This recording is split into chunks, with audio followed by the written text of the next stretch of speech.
I got to start out with a story, right? My life, I have some stories. So there was this one time, who loves snow days? Everybody loves snow days? I love snow days.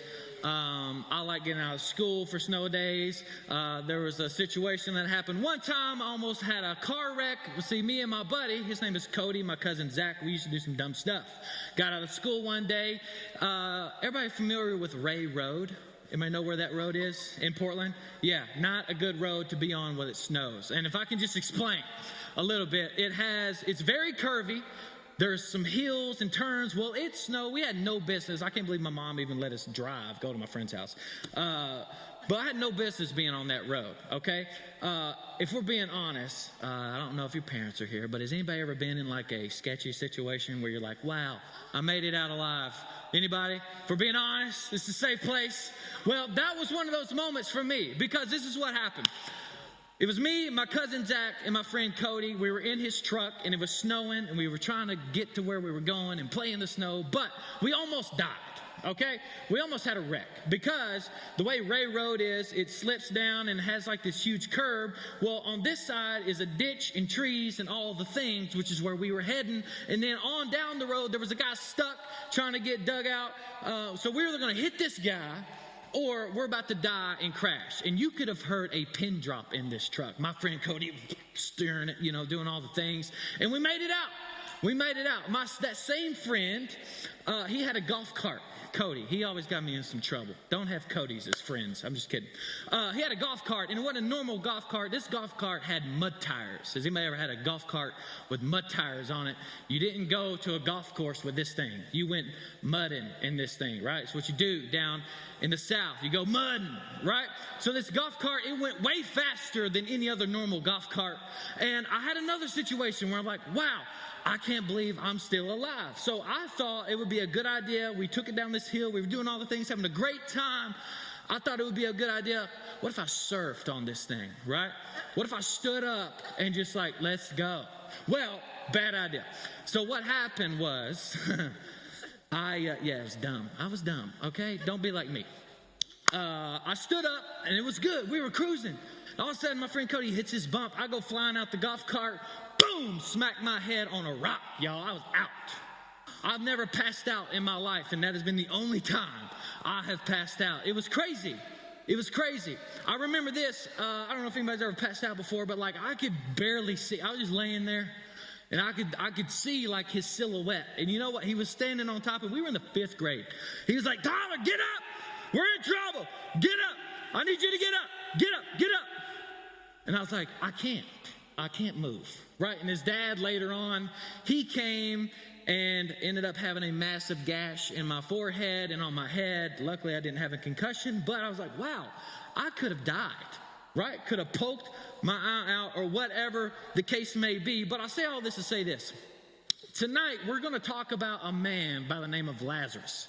And if you've never heard about this guy, you're in for a treat because he's got a really cool story. I'm just going to go ahead and spoil the whole thing. Is that okay? Y'all like that? Y'all want to go ahead and know what happens? I'm going to tell you anyway. What happens is Lazarus, he died, okay? But Jesus brought him back to life. Crazy.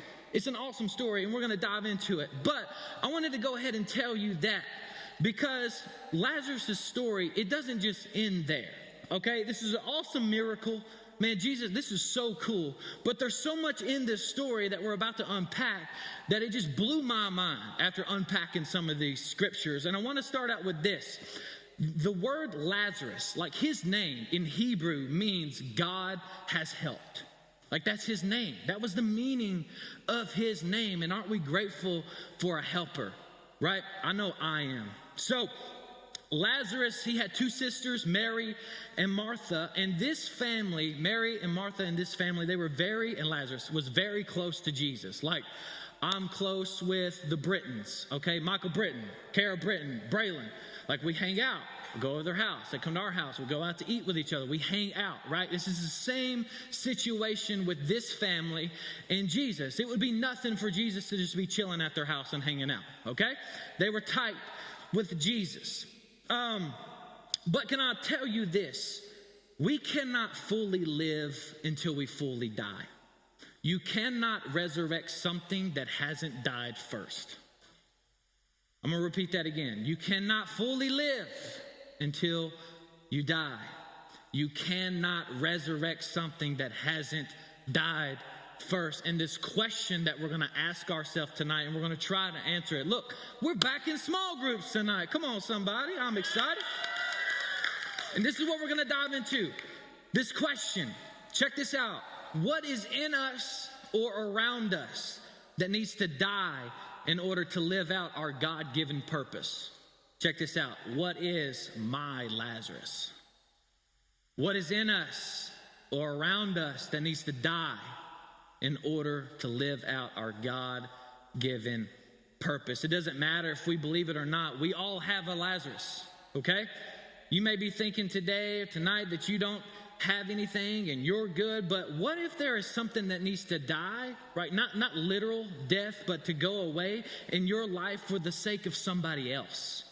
Maybe your friends, your parents. What about your teacher? Your people that you see often. What if it wasn't just for you, but what if it was for them? What if there's something that in you or something that you do that you maybe need to stop doing because it's a weird and it's a bad influence on the people around you? And we're going to talk about that tonight. So John chapter 11. John chapter 11. We spent a ton of time in the New Testament over the last 8 weeks, but we're going to be in John tonight. Starting in verse 1, this is what it says. A man named Lazarus, he was sick. He lived in Bethany with his sisters, Mary and Martha. This is the same Mary who later poured the expensive perfume on the Lord's feet and wiped them with her hair. Her brother Lazarus was sick. My table back gave out on me. Woo. So her brother Lazarus was sick. So the two sisters sent a message to Jesus telling him, Lord, your dear friend is very sick. Remember, their families were tight. But when Jesus heard about it, he said, Lazarus' sickness will not end in death. No, it happened for the glory of God, so that the Son of God will receive glory from this. So although Jesus loved Martha, Mary, and Lazarus, check this out, he stayed where he was for the next 2 days. Don't we love that? Hey, God, could you come help me out? Yeah, I'm going to stay right here. Right? We don't like that, do we? He stayed where he was for the next 2 days, knowing that his friend was sick. Finally, he said to his disciples, let's go back to Judea. But his disciples objected. Rabbi, they said, only a few days ago, these people in Judea were trying to stone you. We're trying to kill him.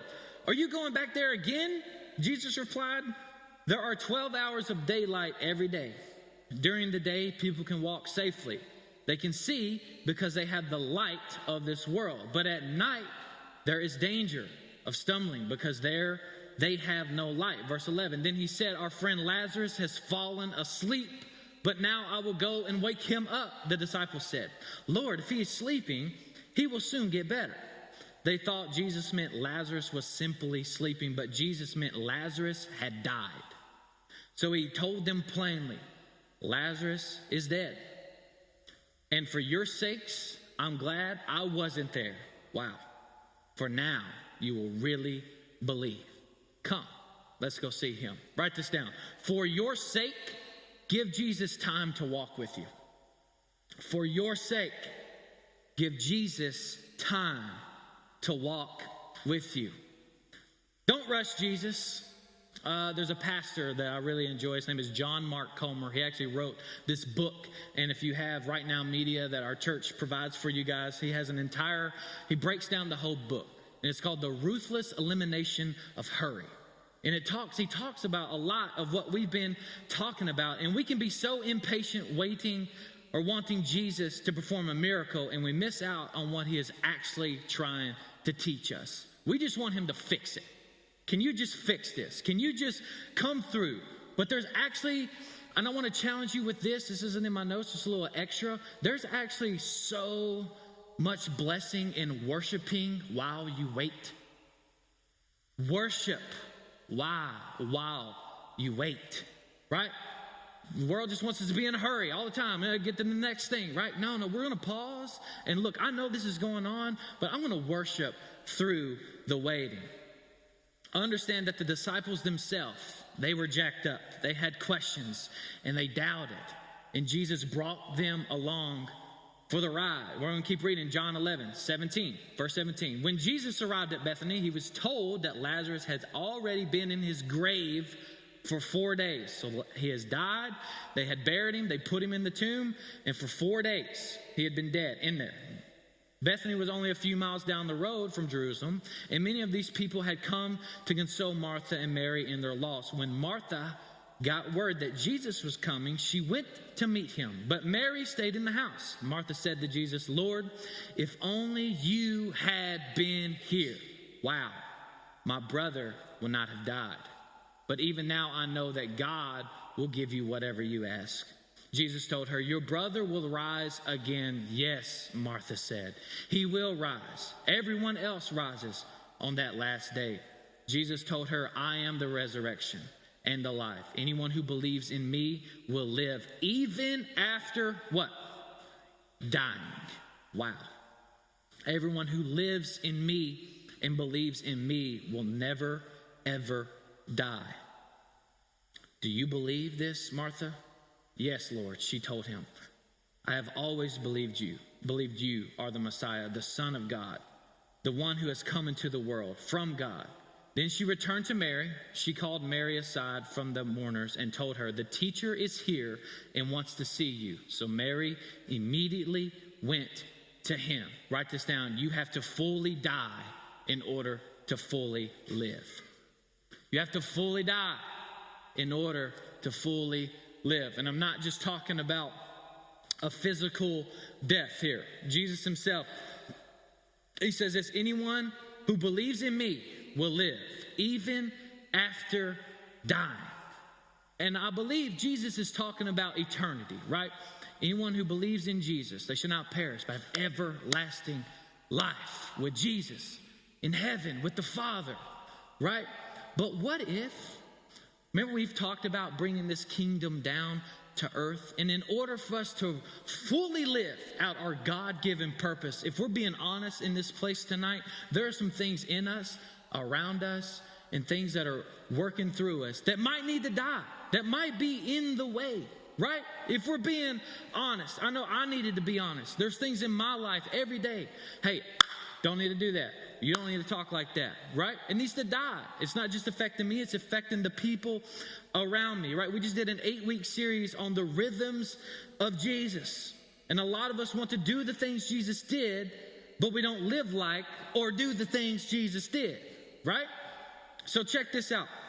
The scriptures go on to say that when Jesus showed up on the scene, they had already placed Lazarus in the tomb, right? So you can imagine how nasty and stinky that this could have been. This man had been dead for 4 days. But write this down. What if Lazarus' resurrection is the very example we needed to bring out our deepest, darkest dysfunctions out of the shadows and into the light? What if? What if? You see, a lot of us, we live our whole life in the tomb with the door shut, not coming out, not talking to anybody. I'm going to deal with this on my own, and not sharing the real us. A lot of us, we stop here. You know, we've talked about this before. It's fairly easy to talk about our 95%, but it's that 5%, that stuff that's deep down in here. I don't want nobody knowing that. Right? That last 5%. But can I tell you and just set you free tonight? The moment you get all of that out is the moment you say, I'm done living this way. I'm done hiding it. I'm putting this stuff to death, and I want to live out my God-given purpose. It's too heavy. I can't carry it anymore, and I got to tell somebody. I need help, right? Somebody say 5%. 5%. And here are a few things that I believe that we can learn from this text. Are you ready? Just 3 things. Number 1 is bitterness and blame. Bitterness and blame. We're going to go back to verse 21. Martha said to Jesus, Lord, if you had only been here, my brother would not have died. Wow. Martha, blaming Jesus like to his face. Like some of us, like we blame God when stuff doesn't happen, but like it's right here.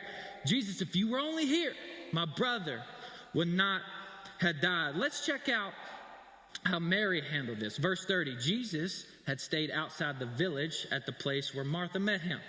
When the people who were at the house consoling Mary saw her leave, they assumed she was going to Lazarus' grave to weep, so they followed her there. When Mary arrived and saw Jesus, she fell on his feet and said, Lord, if only you had been here. There it is again. A brother would not have died. It can be so easy, I think, to sit here and point fingers at Mary and Martha and how dare you question Jesus, right? But if we're being honest, we do it a lot. We do. We question Jesus. You know why I know this? Because I hear it all the time. We don't get the job we wanted. What do? We blame God. We didn't get the girl we wanted or the guy we wanted. What do? We blame God. Our plans didn't work out the way we thought they should or the way that we thought they should have went, and all the things, you've done all the right things, you've prayed, you've talked to your small group leader, you felt like it, yeah, I'm going to make this decision, and it didn't work out the way you thought it was. What do? You blame God. Unexpected tragedies that happen. Things that just slip up. People, our family members, they pass away unexpectedly. Why? Why? God, you could have saved them. Why didn't you? We do the same things, right? We blame God. It is so easy to sit here and point fingers at them, but can I tell you something tonight? They are us. They are us. So what needs to die in us? You ready? Number 2, the dark places. The dark places. In order to do this, we have to identify the dark places, which can be difficult, right? We have to identify them. We don't want to go there, but Jesus does, okay? Let's check this out. Remember, Mary and Martha, they are us while reading this part, okay? Verse 33, when Jesus saw her weeping and saw the other people wailing with her, a deep anger welled up within him, and he was deeply troubled. This is Jesus. Where have you put him? Talking about Lazarus. He asked them. They told him, Lord, come and see. Then Jesus wept. Jesus cried. The people who were standing nearby said, see how much he loved him. But some said, this man healed a blind man. Couldn't he have kept Lazarus from dying? Jesus was still angry as he arrived to the tomb, a cave with a stone rolled across its entrance. Jesus said this, roll the stone aside, Jesus told them. But Martha, the dead man's sister, protested, Lord, he has been dead for 4 days. The smell will be what? Terrible. He has been dead for 4 days. Are you out of your mind? We are not rolling this thing away. It's about to stink. Flies, gnats, all the stuff. Can you just imagine that real quick? Let's just pause. Just imagine this. This man has been dead for 4 days. In the hot desert. Hot, nasty, in a tomb. None of this stuff that when you go to a funeral, whatever, they embalm you, do all the stuff, put you in the thing, the casket, lower you down, put a thing on top of the casket, bury you. No. They were inside of a rock, okay? A hot rock. Nasty. They're trying to tell Jesus, no, we're not going in there. This is disgusting. This man has been dead for 4 days. No.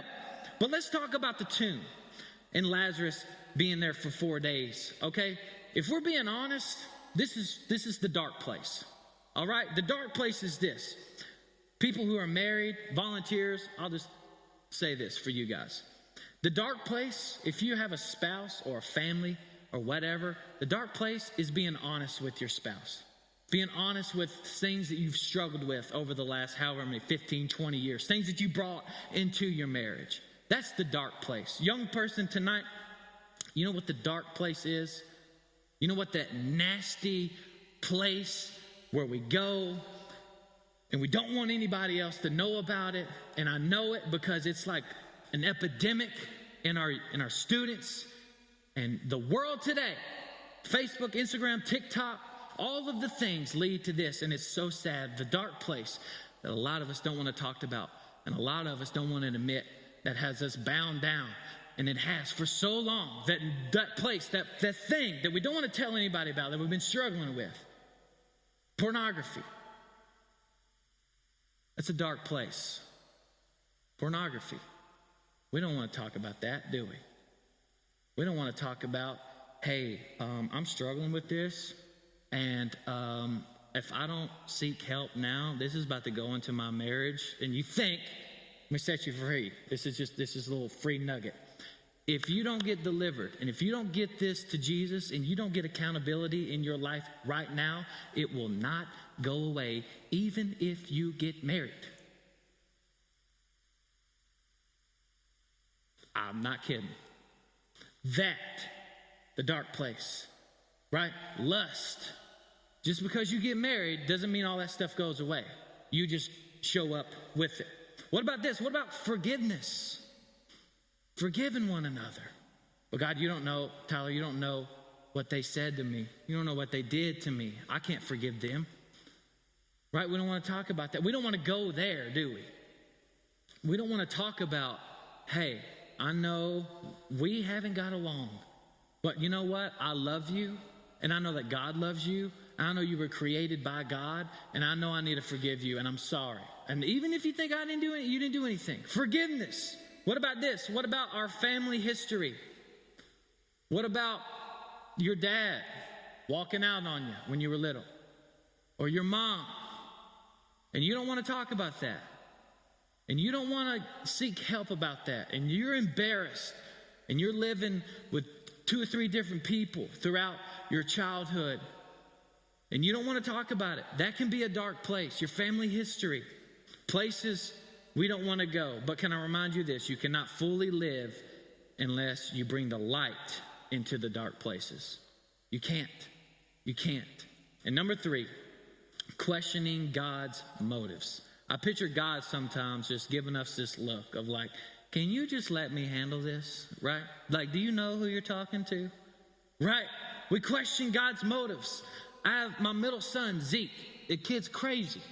All right, and this is what I picture, like Zeke looking at me sometimes, and then like me looking at God, like it's probably the same. Right, so Zeke, he likes to climb on the kitchen table, okay? He's a nut. He's crazy, and I've told him, Zeke, look, dude, I guess you like the table, but look, the table's for eating. This is not a jungle gym. You don't need to do that. You're going to fall. You're going to get hurt. You need to get down. Okay, he looks at me all cute. I'm like, okay, we got it. Yeah, he's not going to do it.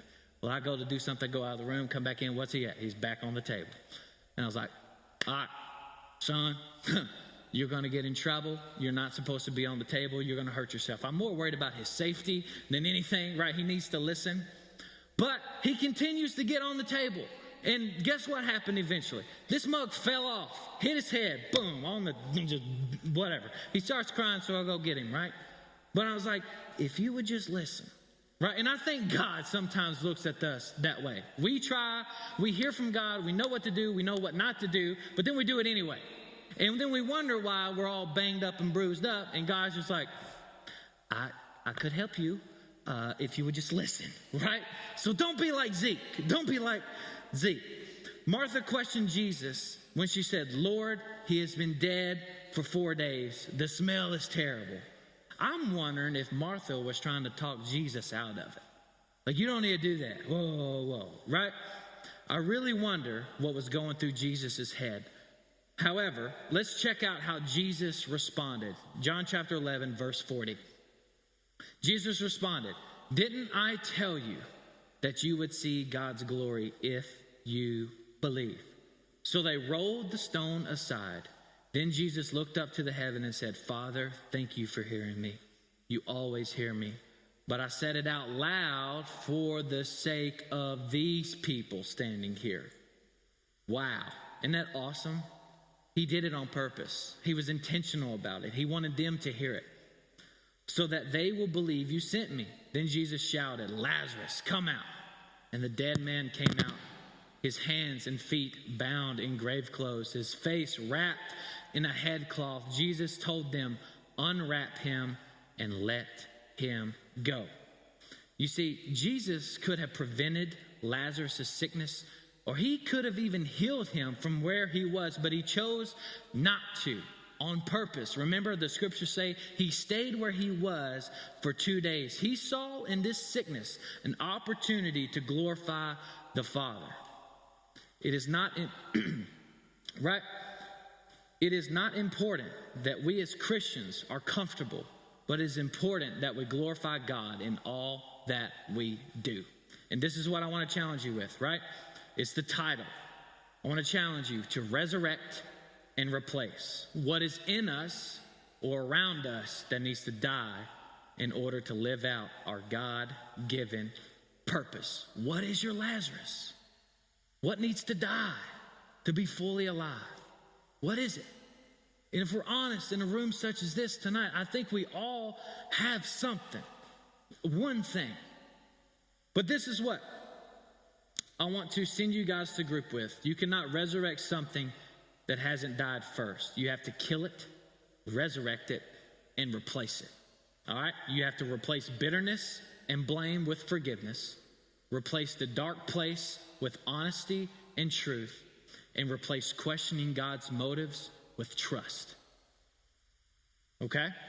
And repeat, replace bitterness and blame with forgiveness. Replace the dark place with honesty and truth, and replace questioning God's motives with trust. Do we really trust God? Do we really believe that he has the best for us? Or are we just going to continue to try to do it on our own and then blame God why it didn't work out? Right? Somebody say, don't be a Zeke. Come on, don't be a Zeke. I only need one Zeke. I don't need any more Zekes. All right? Hey, I love y'all. And look, I'm excited. I want to make sure you guys have plenty of time in your small groups tonight. Talk about that. What are some things that you need to uproot, get rid of? What are some things that you need to put to death? Maybe you've tried it on your own and you need real, authentic accountability in your life. I don't know what it is, but I think we all have something that we need to put down tonight and replace it with what God has for us.